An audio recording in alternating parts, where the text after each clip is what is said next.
একটু এখানে দাঁড়ান তো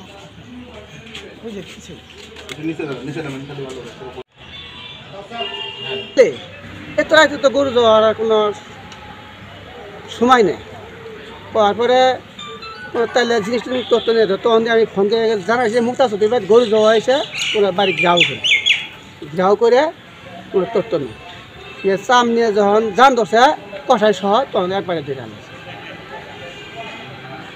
এখানে জনৈক মুক্তা চৌধুরী তার বাড়িতে একটি চুরাই গরু চুরি করে এনে সেইখানে জবাই করা হয় এবং কিছু অংশ রান্না করা হয়। এই গরুটি যার গরু তিনি বাদী যিনি তাকে গিয়ে শনাক্ত করেন। পরবর্তীতে আমাদেরকে জানালে আমরা তাৎক্ষণিকভাবে ওইখানে টিম পাঠাই।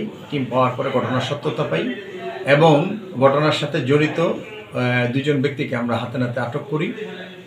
বাকি যারা সদস্য ছিল, চোর ছিল, তারা পালিয়ে যায়।